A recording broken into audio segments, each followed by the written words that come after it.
ವೀಕ್ಷಕರೇ ನಮಸ್ಕಾರ. ದೇಶದಲ್ಲಿ ಪಂಚರಾಜ್ಯಗಳ ಚುನಾವಣಾ ಫಲಿತಾಂಶ ಬಂದಾಗಿದೆ. ಉಳಿದ ರಾಜ್ಯಗಳ ಕತೆ ಬಿಡಿ, ಬಹುತೇಕ ನಿರೀಕ್ಷಿತ ಫಲಿತಾಂಶವೇ ಬಂದಿದೆ. ಆದರೆ ಇಡೀ ದೇಶದ ಗಮನ ಸೆಳೆದದ್ದು ಮಾತ್ರ ಪಶ್ಚಿಮ ಬಂಗಾಳ ವಿಧಾನಸಭಾ ಚುನಾವಣೆ. ಇಡೀ ದೇಶದ ಚಿತ್ತ ಬಂಗಾಳದ ಚುನಾವಣಾ ಫಲಿತಾಂಶದತ್ತ ಇದ್ದದ್ದು ಮಾತ್ರ ಸುಳ್ಳಲ್ಲ.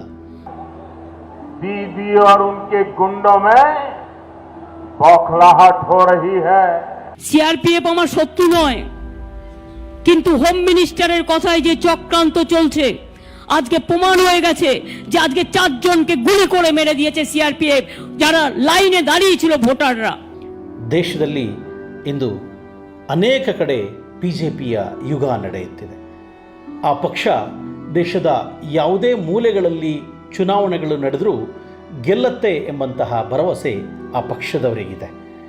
ಅಂತೆಯೇ ಪಶ್ಚಿಮ ಬಂಗಾಳದಲ್ಲೂ ಕೂಡ ಇದೇ ಮೊದಲ ಬಾರಿಗೆ ಅಧಿಕಾರದ ಚುಕ್ಕಾಣಿ ಹಿಡಿಯಲಿದೆ ಎಂದೇ ಆ ಪಕ್ಷದವರು ಭಾವಿಸಿದರು. ಬಿಜೆಪಿಯ ರೂವಾರಿಗಳಾದ ಪ್ರಧಾನಮಂತ್ರಿ ನರೇಂದ್ರ ಮೋದಿ, ಅಮಿತ್ ಶಾ, ಪಕ್ಷದ ರಾಷ್ಟ್ರೀಯ ಅಧ್ಯಕ್ಷ ಜೆ ಪಿ ನಡ್ಡಾ, ಉತ್ತರ ಪ್ರದೇಶದ ಮುಖ್ಯಮಂತ್ರಿ ಯೋಗಿ ಆದಿತ್ಯನಾಥ್ ಎಲ್ಲರೂ ಸೇರಿ ಒಬ್ಬ ಮಹಿಳಾ ನಾಯಕಿಯನ್ನು ಸೋಲಿಸಲಿಕ್ಕೆ ಪ್ರಯತ್ನಪಟ್ಟು ಅದರಲ್ಲಿ ವಿಫಲರಾದರು. ಪಶ್ಚಿಮ ಬಂಗಾಳದಲ್ಲಿ ಮತ್ತೆ ಹಿಂದಿನ ಕಲ್ಯಾಣ ಪರ್ವ ಶುರುವಾಗ್ತಾ ಇದೆ. ಬಿ ಜೆ ಪಿಯವರು ತಮ್ಮ ಪಕ್ಷ 200ಕ್ಕಿಂತ ಹೆಚ್ಚು ಸ್ಥಾನವನ್ನು ಗೆಲ್ಲಲಿದೆ ಎಂದು ಭಾವಿಸಿದರು. ಆದರೆ ಅಲ್ಲಿನ ಫಲಿತಾಂಶ ಅವರ ನಿರೀಕ್ಷೆಯನ್ನು ಹುಸಿ ಮಾಡಿದೆ. ಚುನಾವಣಾ ರ್ಯಾಲಿಗಳಲ್ಲಿ ಮಮತಾ ಬ್ಯಾನರ್ಜಿಯವರಿಗೆ ಮನೆಗೆ ಹಿಂತಿರುಗಿ ಎಂದು ಹೇಳಿದ ಮಾತು ಇಂದು ಸುಳ್ಳಾಗಿದೆ. ಮೋದಿ ಚುನಾವಣಾ ಕಣಕ್ಕಿಳಿದ್ರೆ ಗೆಲುವು ಕಟ್ಟಿಟ್ಟ ಬುತ್ತಿಯನ್ನು ಊರಿದ್ದಾರೆ. ಅದೇ ಮೋದಿ ಕೂಡ ಪಶ್ಚಿಮ ಬಂಗಾಳದಲ್ಲಿ ತಮ್ಮ ಸಾಮರ್ಥ್ಯವನ್ನು ಬಳಸಿ ಎದುರಾಳಿಗಳನ್ನು ಸಂಪೂರ್ಣವಾಗಿ ಧೂಳಿಪಟ ಮಾಡಬೇಕೆಂದು ನಿರ್ಧರಿಸಿದರು. ಆದರೆ ಅಂತಹ ಮೋದಿಯವರಿಗೂ ಅಲ್ಲಿನ ಜನ ದೀದಿಯವರನ್ನು ಆಯ್ಕೆ ಮಾಡುವುದರ ಮೂಲಕ ಉತ್ತರ ಕೊಟ್ಟಿರ್ತಕ್ಕಂಥದ್ದನ್ನು ನಾವಿಲ್ಲಿ ನೋಡ್ಬೋದಾಗಿದೆ. ಇದು ಅಲ್ಲಿನ ದೀದಿಯ ತಾಕತ್ತು, ಅಂದರೆ ಮಮತಾ ಬ್ಯಾನರ್ಜಿಯವರ ತಾಕತ್ತು. ಯಾಕೆಂದರೆ ಎಲ್ರಿಗೂ ಅವರು ದೀದಿ. ಬಿ ಜೆ ಪಿಯವರು ಇಲ್ಲಿ 200ಕ್ಕೂ ಹೆಚ್ಚು ಸ್ಥಾನಗಳನ್ನು ಗೆಲ್ತೀವಿ ಅಂದರು. ಆದರೆ ಟಿ ಎಮ್ ಸಿ ಅದನ್ನು ಮಾಡಿ ತೋರಿಸಿತು. ಶತಾಯಗತಾಯ ದೀದಿಯನ್ನು ಸೋಲಿಸಲೇಬೇಕೆಂದು ಬಿ ಜೆ ಪಿಯವರು ಒಂದೆರಡು ತಂತ್ರಗಳನ್ನು ಮಾಡಲಿಲ್ಲ. ಆದರೆ ಎಲ್ಲ ತಂತ್ರಗಳಿಗೂ ಪ್ರತಿತಂತ್ರ ಹೂಡಿ ಮಮತಾ ಬ್ಯಾನರ್ಜಿಯವರು ಗೆದ್ದು ಬೀಗಿದರು.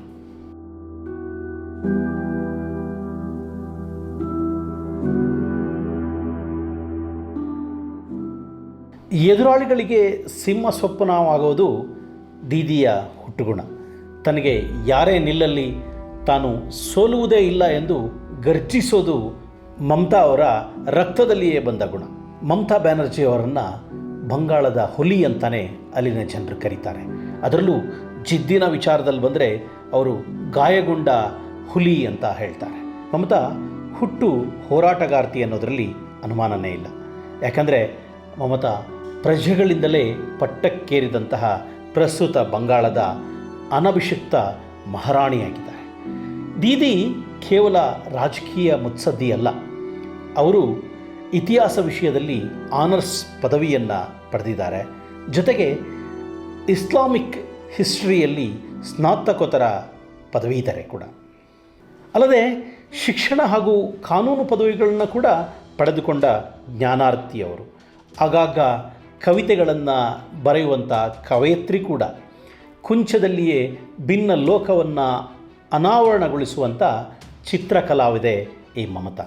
ಇವರ 300ಕ್ಕಿಂತ ಹೆಚ್ಚು ಪೇಂಟಿಂಗ್ಗಳು ಉತ್ತಮ ಮೌಲ್ಯಕ್ಕೆ ಮಾರಾಟವಾಗಿದ್ದೂ ಕೂಡ ಇದೆ.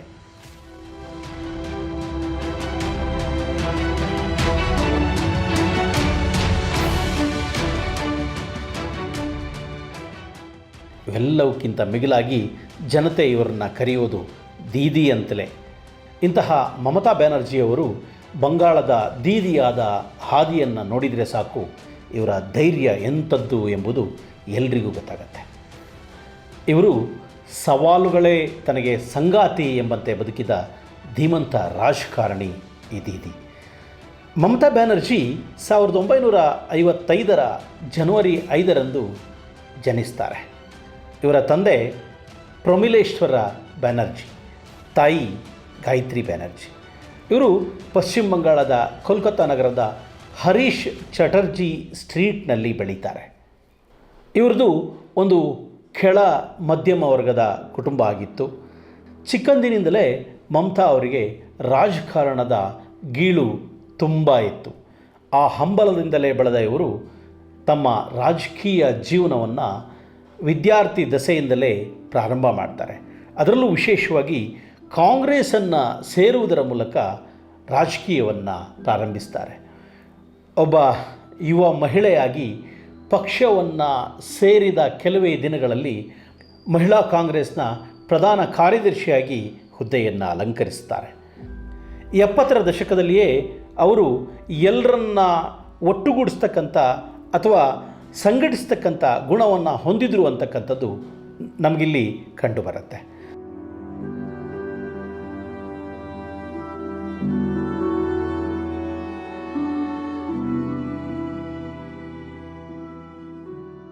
ಅನ್ಯಾಯದ ವಿರುದ್ಧ ಗುಡುಗುವುದೇ ಮಮತಾ ಬ್ಯಾನರ್ಜಿಯವರ ಜೀವನ ಶೈಲಿಯಾಗಿತ್ತು. ಇದಕ್ಕೆ ಅವರು ನಡೆದು ಬಂದಿರತಕ್ಕಂಥ ಹಾದಿಯೇ ಸಾಕ್ಷಿ. ಒಮ್ಮೆ ಅವರು ಜಯಪ್ರಕಾಶ್ ನಾರಾಯಣ್ ಅವರ ಕಾರಿನ ಬಾನೆಟ್ ಮೇಲೆ ಅವರನ್ನು ತಡೆಯುವುದಕ್ಕಾಗಿ ಹಾರಿಬಿಟ್ರು ಅಂತಕ್ಕಂಥದ್ದು ಕೂಡ ನಮಗೆ ತಿಳಿದು ಬರುತ್ತೆ. ಅದರ ಮೂಲಕ ಹಿರಿಯ ಮುತ್ಸದ್ದಿಗಳಿಗೆ ಮಮತಾ ಬ್ಯಾನರ್ಜಿಯವರು ಎಂಥ ಗಟ್ಟಿಗಿತ್ತಿ ಅಂತಕ್ಕಂಥದ್ದು ಮನವರಿಕೆ ಆಗಿ ಹೋಗಿತ್ತು. ರಾಜಕಾರಣವೇ ತನ್ನ ಜೀವನದ ಉಸಿರು ಎಂಬಂತೆ ಬದುಕತೊಡಗಿದಂಥ ಮಮತಾ ಬ್ಯಾನರ್ಜಿ 1984ರ ಸಾರ್ವತ್ರಿಕ ಚುನಾವಣೆಯಲ್ಲಿ ಅವರು ಪ್ರಥಮ ಹೆಜ್ಜೆಯನ್ನಿಡ್ತಾರೆ. ಅಂದು ಅವರು ಪಶ್ಚಿಮ ಬಂಗಾಳದ ಜಾದವ್ಪುರ ಲೋಕಸಭಾ ಕ್ಷೇತ್ರದಿಂದ ಸ್ಪರ್ಧಿಸಿ ಹಳೆಯ ಕಮ್ಯುನಿಸ್ಟ್ ಮುತ್ಸದ್ದಿಯಾದಂಥ ಸೋಮನಾಥ್ ಚಟರ್ಜಿ ಅವರನ್ನು ಸೋಲಿಸುವುದರ ಮೂಲಕ ಭಾರತದ ಅತ್ಯಂತ ಕಿರಿಯ ಸಂಸದೆ ಎಂಬ ಹೆಸರನ್ನು ಪಡೆದುಕೊಳ್ತಾರೆ.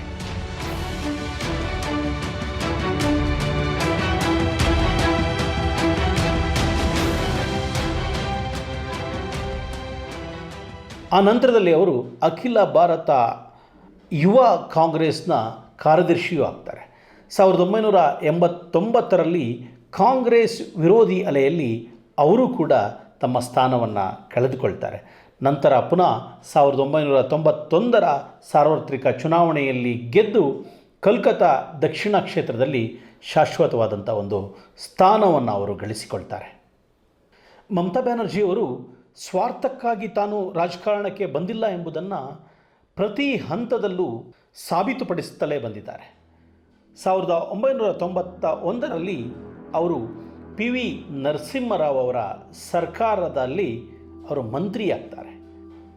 ಇಲ್ಲಿ ಅವರು ಮಾನವ ಸಂಪನ್ಮೂಲ ಅಭಿವೃದ್ಧಿ, ಯುವ, ಕ್ರೀಡಾ ಹಾಗೂ ಮಹಿಳಾ ಮತ್ತು ಮಕ್ಕಳ ಕಲ್ಯಾಣದ ರಾಜ್ಯ ಸಚಿವೆಯಾಗಿ ಆಯ್ಕೆಯಾಗ್ತಾರೆ. ಒಬ್ಬ ಕ್ರೀಡಾ ಸಚಿವರಾಗಿ ದೇಶದಲ್ಲಿ ಕ್ರೀಡೆಗಳನ್ನು ಅಭಿವೃದ್ಧಿಗೊಳಿಸಲು ತಾವು ಮುಂದಿಟ್ಟ ಪ್ರಸ್ತಾವನೆಗಳಿಗೆ ಸರ್ಕಾರವು ಮಲತಾಯಿ ಧೋರಣೆಯನ್ನು ಅನುಸರಿಸಿತು ಎಂಬುದರ ವಿರುದ್ಧ ತಮ್ಮ ಸಚಿವ ಸ್ಥಾನಕ್ಕೆ ಇವರು ರಾಜೀನಾಮೆಯನ್ನು ನೀಡ್ತಾರೆ. ರಾಜೀನಾಮೆಯನ್ನು ನೀಡಿದ ಮಮತಾ ಅವರು ತಮ್ಮದೇ ಸರ್ಕಾರದ ವಿರುದ್ಧ ಬ್ರಿಗೇಡ್ ಪರೇಡ್ ಮೈದಾನದಲ್ಲಿ ನಡೆದ ರ್ಯಾಲಿಯಲ್ಲಿ ಸರ್ಕಾರದ ವಿರುದ್ಧ ಪ್ರತಿಭಟನೆ ನಡೆಸುವುದಾಗಿ ಘೋಷಣೆಯನ್ನು ಮಾಡ್ತಾರೆ. ಇದು ಅಂದಿನ ಸರ್ಕಾರಕ್ಕೆ ಒಂದು ನುಂಗಲಾರದ ತುತ್ತಾಗಿ ಬಿಡುತ್ತೆ.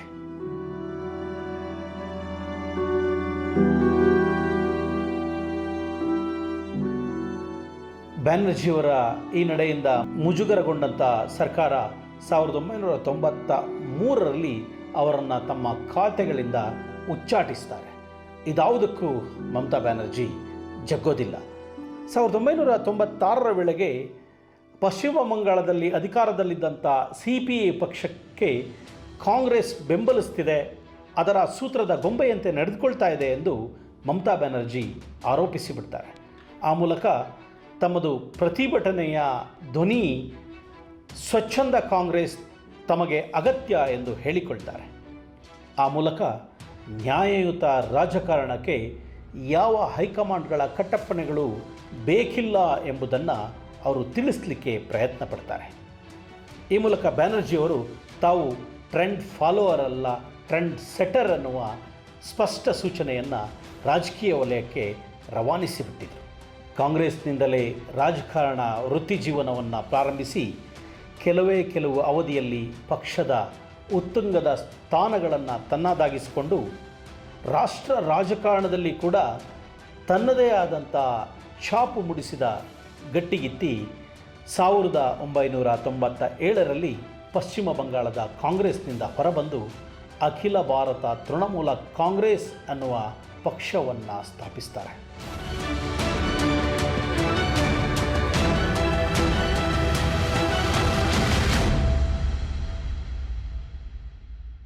ಅವರು ಸ್ಥಾಪಿಸಿದಂತಹ ತೃಣಮೂಲ ಕಾಂಗ್ರೆಸ್ ನೋಡುತ್ತಲೇ ರಾಜ್ಯದಲ್ಲಿ ದೀರ್ಘಕಾಲದಿಂದಲೂ ಆಡಳಿತದಲ್ಲಿದ್ದ ಕಮ್ಯುನಿಸ್ಟ್ ಸರ್ಕಾರದ ಪ್ರಪ್ರಥಮ ವಿರೋಧ ಪಕ್ಷವಾಗಿ ಹೊರಹೊಮ್ಮುತ್ತೆ. ಕೆಲವೇ ವರ್ಷಗಳಲ್ಲಿ ಪಶ್ಚಿಮ ಬಂಗಾಳದಲ್ಲಿ ಮಮತಾ ಬ್ಯಾನರ್ಜಿಯವರ ತೃಣಮೂಲ ಕಾಂಗ್ರೆಸ್ ಅಧಿಕಾರದ ಗದ್ದಿಗೆಗೇರುತ್ತೆ. ಇಂದೂ ಕೂಡ TMC ಬಂಗಾಳದ ಅವಿಭಾಜ್ಯ ಅಂಗಸಂಸ್ಥೆಯೇನೋ ಎಂಬಷ್ಟು ಮಿನುಗ್ತಾ ಇದೆ. ಈಗಾಗಲೇ 2 ಬಾರಿ ಆಡಳಿತವನ್ನು ನೀಡಿ 3ನೇ ಬಾರಿ ಆಡಳಿತಕ್ಕೇರಿರುವ ಗಟ್ಟಿಗಿತ್ತಿ ಮಮತಾ ಬ್ಯಾನರ್ಜಿ ಇಷ್ಟೊಂದು ಬಲಿಷ್ಠ ಕೋಟೆಯನ್ನು ಕಟ್ಟಿ ನಿಲ್ಲಿಸಿದ್ದು ಜನಬೆಂಬಲದಿಂದ ಮತ್ತು ಜನರಿಗಾಗಿ ರಾಜಕಾರಣಿಗಳು ಎಂಬ ತನ್ನ ನಿಲುವಿನಿಂದ ಎಂಬುದು ಸ್ಪಷ್ಟವಾಗುತ್ತೆ. ಕಾಂಗ್ರೆಸ್ನಿಂದ ರಾಜಕೀಯವನ್ನು ಆರಂಭಿಸಿ ತೃಣಮೂಲ ಕಾಂಗ್ರೆಸ್ ಪಕ್ಷದ ನೇತಾರೆಯಾಗಿ ಯಾವ ಪಕ್ಷವನ್ನು ಇಂದು ಸೋಲಿಸಿದಾರೋ ಅದೇ BJP ನೇತೃತ್ವದ NDA ಮೈತ್ರಿಕೂಟಕ್ಕೆ ಬೆಂಬಲ ಕೊಟ್ಟು ರೈಲ್ವೆ ಮಂತ್ರಿಯಾಗಿ ಅಮೋಘ ಸಾಧನೆಗೈದು ಮತ್ತೆ NDA ಪಕ್ಷದಿಂದ ಹೊರಬಂದು ಕಾಂಗ್ರೆಸ್ ನೇತೃತ್ವದ UPA ಸರ್ಕಾರಕ್ಕೂ ಬೆಂಬಲ ಕೊಟ್ಟು ಅಲ್ಲೂ ರೈಲ್ವೆ ಖಾತೆಯನ್ನು ನಿಭಾಯಿಸಿ ಈಗ ರಾಜ್ಯ ರಾಜಕಾರಣದಲ್ಲಿ ಮತ್ತದೇ BJP ವಿರುದ್ಧ ಒಬ್ಬರೇ ಹೋರಾಡಿ ಜಗತ್ತೇ ತಿರುಗಿ ನೋಡಿ ಹುಬ್ಬೇರಿಸಿ ಮೆಚ್ಚುವಂಥ ಗೆಲುವನ್ನು ದಾಖಲಿಸಿರೋದು ಈ ದೀದಿಯ ಹೆಗ್ಗಳಿಕೆ. ದೀದಿ ಸಂಸದೆಯಾಗಿ, ಕೇಂದ್ರ ಸಚಿವೆಯಾಗಿ, ಮುಖ್ಯಮಂತ್ರಿಯಾಗಿ ಹಲವಾರು ಮಹತ್ತರವಾದಂಥ ಮೈಲುಗಲ್ಲುಗಳನ್ನು ಸ್ಥಾಪಿಸಿದ್ದಾರೆ.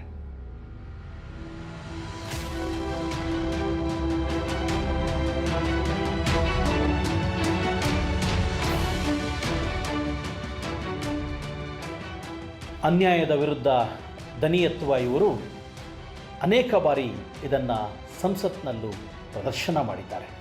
ತಾವು ಹೊದ್ದ ಶಾಲನ್ನು ಕಿತ್ತೆಸೆದು ತಮ್ಮ ಅಸಮಾಧಾನವನ್ನು ವ್ಯಕ್ತಪಡಿಸಿದ್ದಾರೆ.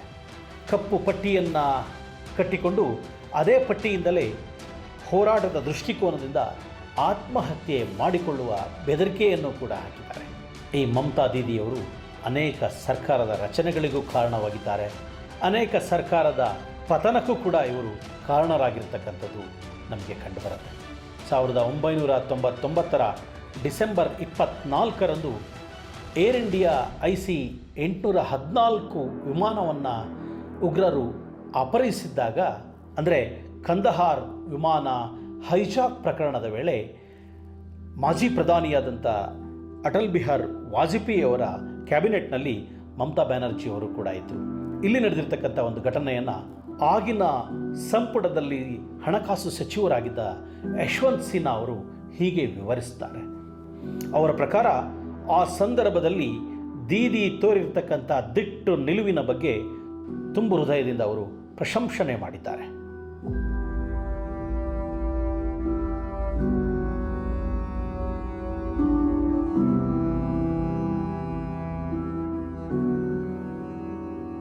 ಯಶವಂತ್ ಸಿನ್ಹಾ ಅವರು ಹೇಳುವಂತೆ, ಏರ್ ಇಂಡಿಯಾ ವಿಮಾನ ಹೈಜಾಕ್ ಮಾಡಿ ಆಫ್ಘಾನಿಸ್ತಾನದ ಕಂದಹಾರ್ಗೆ ಕೊಂಡೊಯ್ಯುವ ವೇಳೆಯಲ್ಲಿ ಎಲ್ಲರೂ ಕ್ಯಾಬಿನೆಟ್ ಸಭೆಯನ್ನು ನಡೆಸ್ತಾ ಇರ್ತಾರೆ.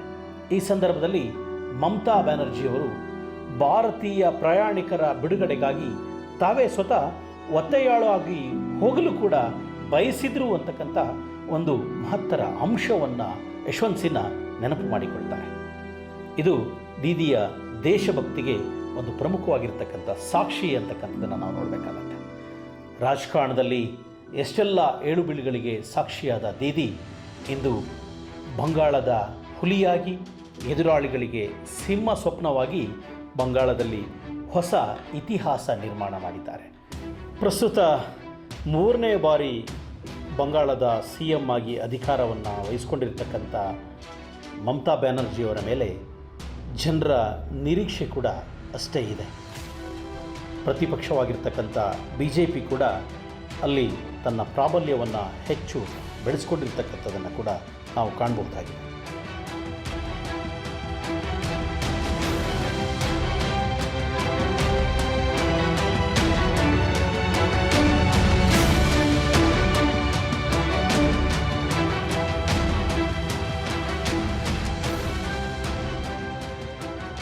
ಚುನಾವಣೆಯ ನಂತರದಲ್ಲಿ ಸೋತಿರ್ತಕ್ಕಂಥ BJP ಪಕ್ಷ ಕೂಡ ಆ ಸೋಲನ್ನು ಒಪ್ಪಿಕೊಂಡು ಕೇಂದ್ರ ಸರ್ಕಾರ ಸಂಪೂರ್ಣವಾಗಿ ರಾಜ್ಯ ಸರ್ಕಾರಕ್ಕೆ ಸಹಕಾರವನ್ನು ನೀಡುವುದಾಗಿ ಕೂಡ ಘೋಷಣೆಯನ್ನು ಮಾಡಿದೆ. ಇದೆಲ್ಲದರ ನಡುವೆ ಮಮತಾ ಬ್ಯಾನರ್ಜಿಯವರ ಗೆಲುವು BJPಗೆ ಪರ್ಯಾಯ ಶಕ್ತಿಯನ್ನು ಹುಟ್ಟುಹಾಕುವಂತಹ ಒಂದು ಆಲೋಚನೆಯನ್ನು ಕೂಡ ಅನೇಕರಲ್ಲಿ ಸೃಷ್ಟಿ ಮಾಡಿದೆ. ಅಂದರೆ ಮಮತಾ ಬ್ಯಾನರ್ಜಿಯವರ ನೇತೃತ್ವದಲ್ಲೇ ದೇಶದಾದ್ಯಂತ ಇರತಕ್ಕಂಥ ಅನೇಕ ಪಕ್ಷಗಳು BJPಯ ವಿರುದ್ಧ ಒಂದು ಪರ್ಯಾಯ ಶಕ್ತಿಯನ್ನು ಹುಟ್ಟುಹಾಕ್ತಕ್ಕಂಥ ಚರ್ಚೆಗಳು ಕೂಡ ಪ್ರಾರಂಭವಾಗಿದೆ.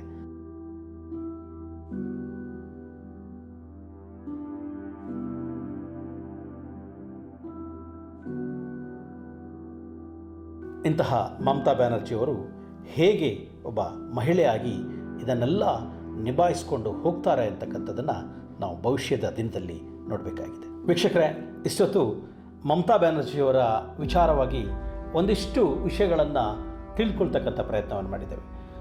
ಇನ್ನು ಮತ್ತೆ ಇನ್ನೊಂದು ವಿಷಯದೊಂದಿಗೆ ನಿಮ್ಮ ಮುಂದಿಗೆ ಬರ್ತೇವೆ. ಅಲ್ಲಿವರೆಗೆ ನಮಸ್ಕಾರ.